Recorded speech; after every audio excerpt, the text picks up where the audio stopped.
प्रिय श्रोताओं, वो आध्यात्मिक जीवन वाले एक महान ब्रह्मज्ञानी इंसान श्री लक्ष्मीचंद ने अपनी एक ब्रह्म ज्ञान की रचना की एक लाइन में कहा था कि कह लक्ष्मीचंद, ज्ञान की सुनकर कवियाँ के मन भर जाएं और मूर्ख व्यक्ति ज्ञान की सुनकर सौ सौ कोस डिगर जाएं।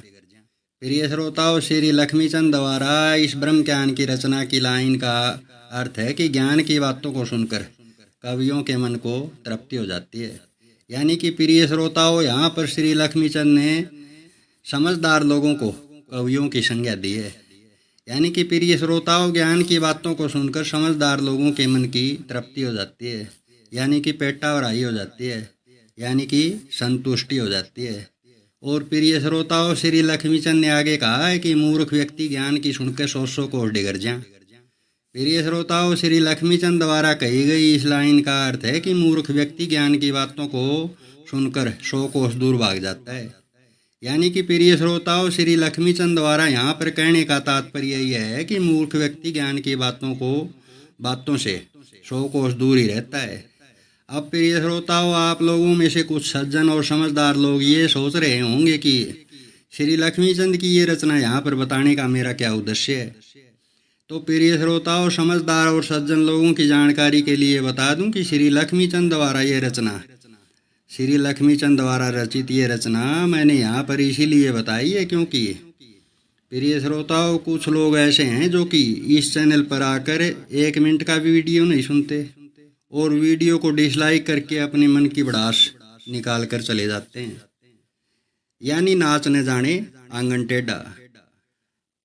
तो प्रिय श्रोताओं, आप लोगों में से भी अगर कोई 1-1.5 मिनट वाला श्रोता है तो फिर ऐसे व्यक्तियों से यही कहूँगा कि इस चैनल पर आए हो तो कम से कम 4-5 संदेश तो पूरे सुनिए और समझदारों की श्रेणी में शामिल होइए। और इस चैनल के पहले 3 संदेश सुनकर कम से कम अपने आप के बारे में तो ठोस सबूत तो सही जान ही सकते हो कि आप लोग कौन हो, क्या कर रहे हो, क्यों कर रहे हो, वगैरह वगैरह।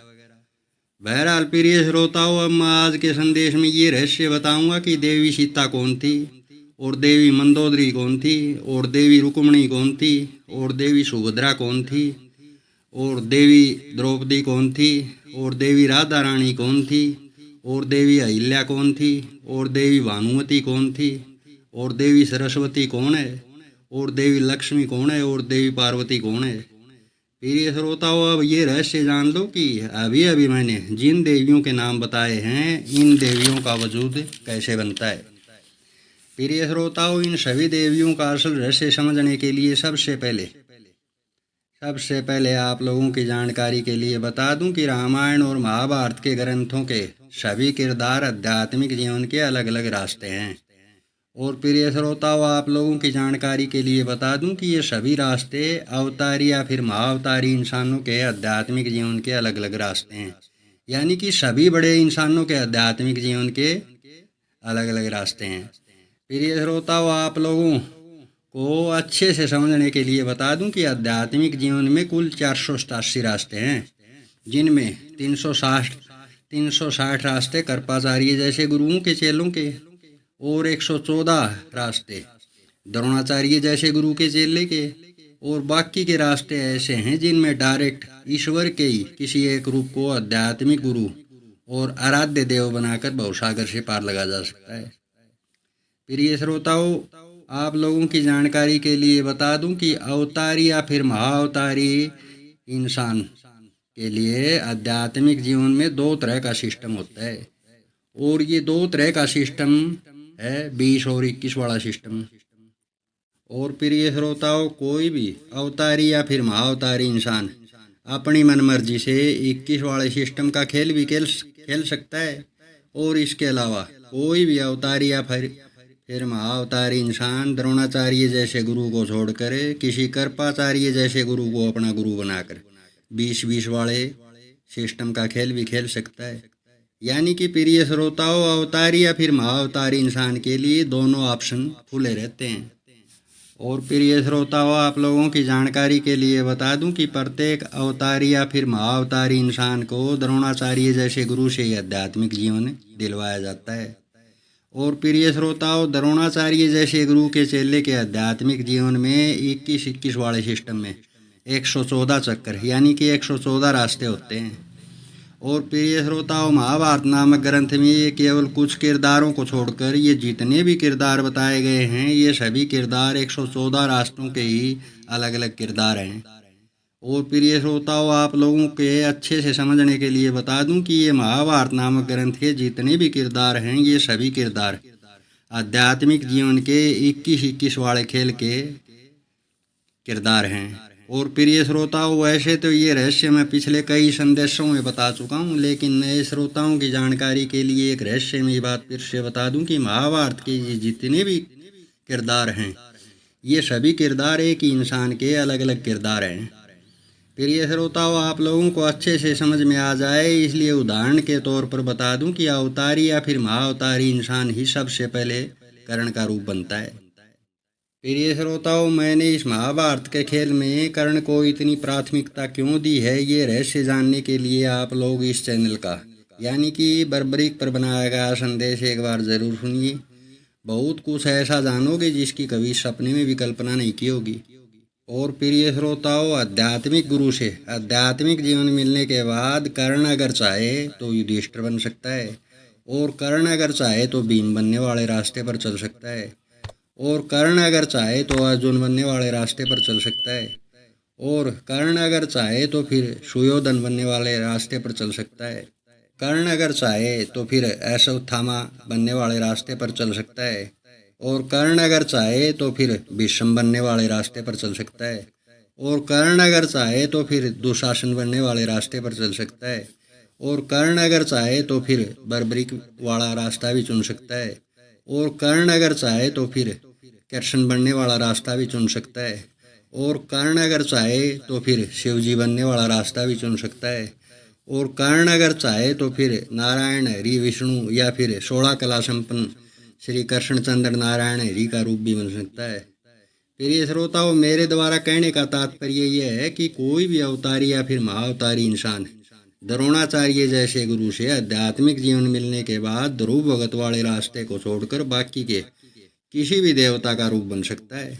अब प्रिय श्रोताओं, ये रहस्य जान लो कि जिन देवियों का जिक्र मैंने कुछ देर पहले किया था, उन देवियों का वजूद कैसे बनता है। प्रिय श्रोताओं, इस सारे खेल की शुरुआत तब होती है जब कर्ण नामक किरदार की शादी आम संसारी लोगों की तरह से होती है। प्रिय श्रोताओं, आप लोगों की रहस्यमयी जानकारी के लिए एक चौंकाने वाली बात और बता दूं कि प्रत्येक अवतारी या फिर महाअवतारी इंसान की एक ही आदमदेह जन्म में 3 बार शादी होती है। प्रिय श्रोताओं, अब ये 3 शादियां कौन कौन सी होती हैं, ये रहस्य भी जान लो। प्रिय श्रोताओं, किसी भी अवतारी या फिर महाअवतारी इंसान की पहली शादी आम संसारी लोगों की तरह से ही होती है। प्रिय श्रोताओं, किसी भी अवतारी या फिर महाअवतारी इंसान की जो ब्याहता औरत होती है वो कोई मामूली औरत नहीं होती। यानी कि प्रिय श्रोताओं, अवतारी या फिर महाअवतारी इंसान की ब्याहता औरत सर्वगुण संपन्न औरत होती है। और प्रिय श्रोताओं, ऐसी औरत को आप लोग पद्मावती भी समझ सकते हैं। और प्रिय श्रोताओं, आप लोगों की रहस्यमय जानकारी के लिए बता दूं कि पद्मावती कोई नाम नहीं है, यानी कि पद्मावती एक कैरेक्टर होता है जो कि किसी भी देवी के पद को ऊंचा बनाता है। प्रिय श्रोताओं, अवतारी या फिर महाअवतारी इंसान की शादी के लगभग 2.5-3 साल के बाद ही ऐसे इंसान के जीवन में द्रोणाचार्य जैसे आध्यात्मिक गुरु का आगमन हो जाता है। और प्रिय श्रोताओं, कुछ ही महीनों के अंदर अंदर ही द्रोणाचार्य जैसा गुरु ऐसे इंसान को अपना चेला बना लेता है। प्रिय श्रोताओं, जैसे ही कोई द्रोणाचार्य जैसा इंसान किसी भी अवतारी या फिर महाअवतारी इंसान को अपना चेला बना लेता है तो अवतारी या फिर महाअवतारी इंसानों की शादी के मायने बदल जाते हैं।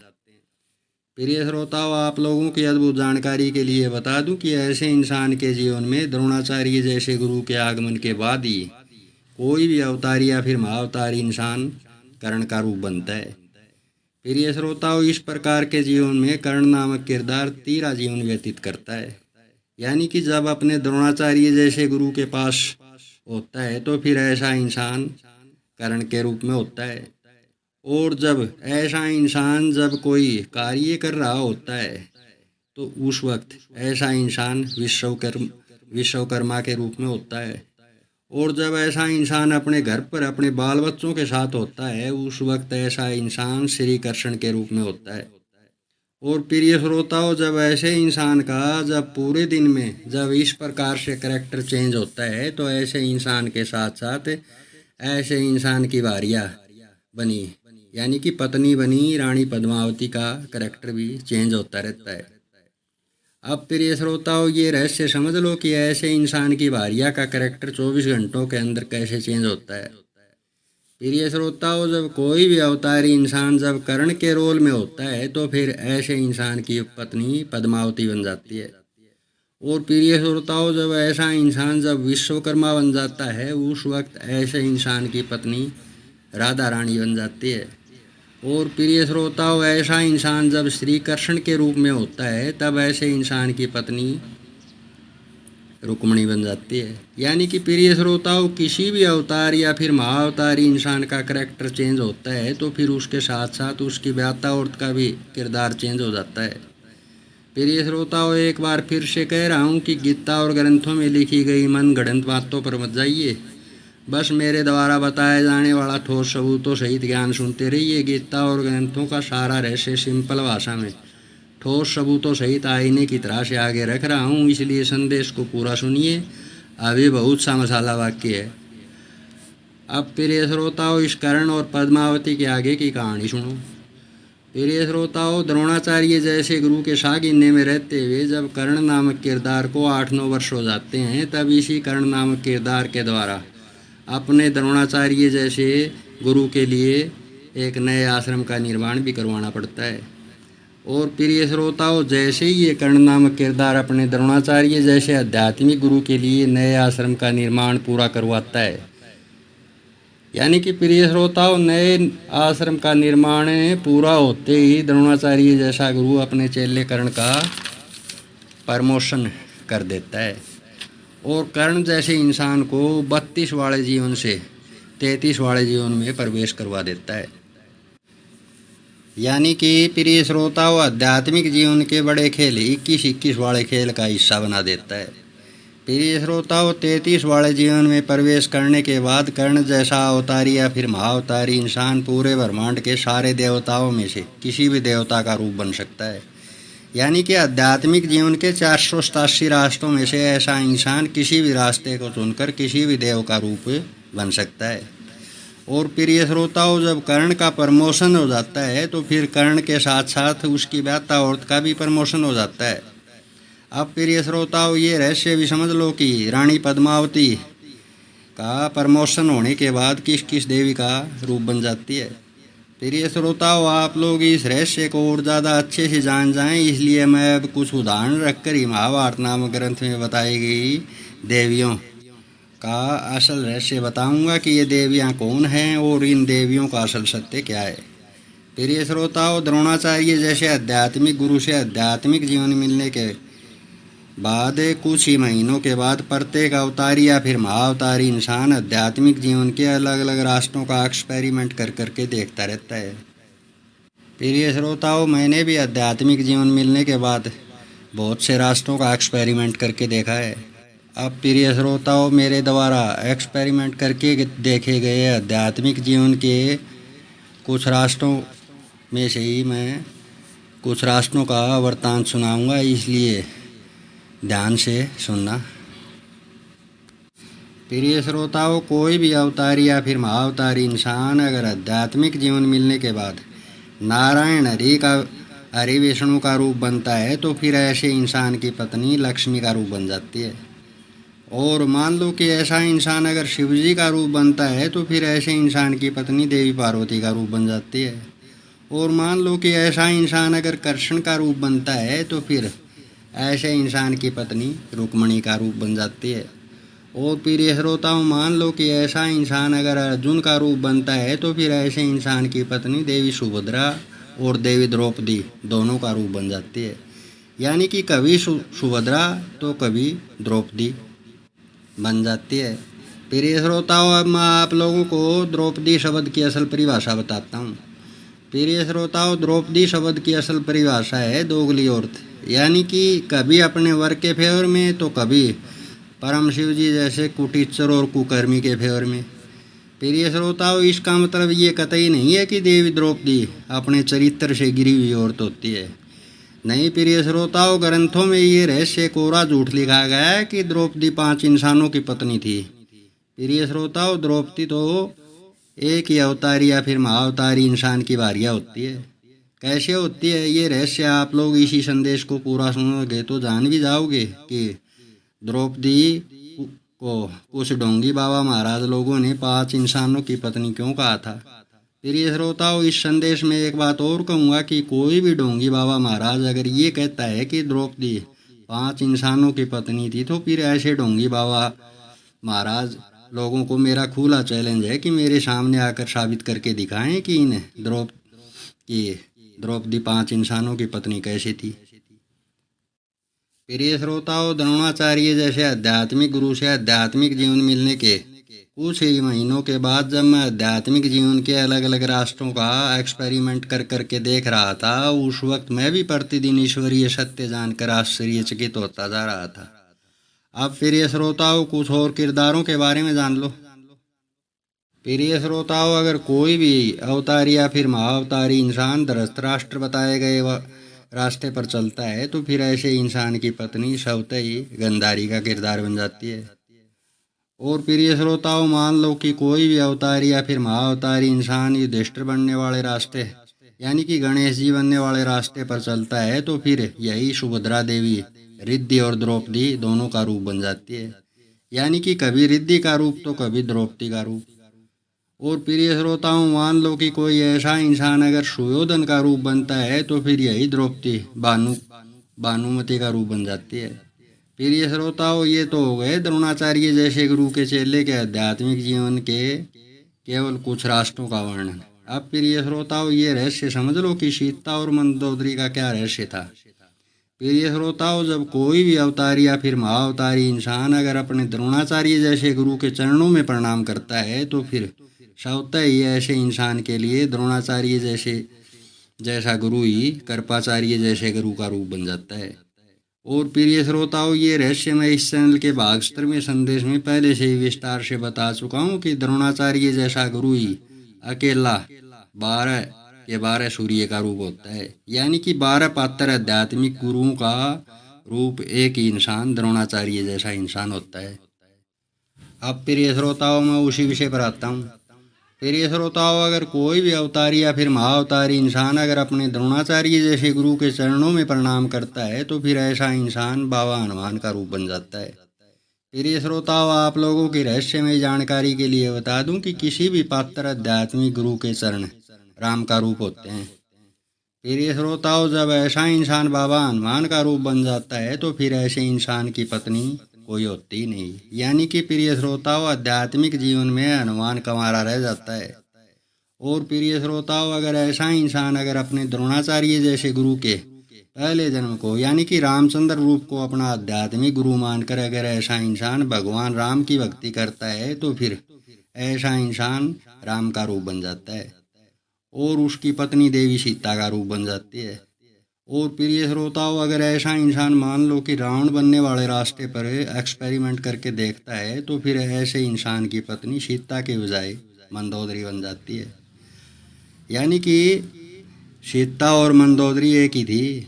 अब प्रिय श्रोताओं, ये पूरा संदेश सुनकर आप लोगों को क्या ज्ञान हुआ और क्या कुछ समझ में आया, ये बातें खास मायने रखती है।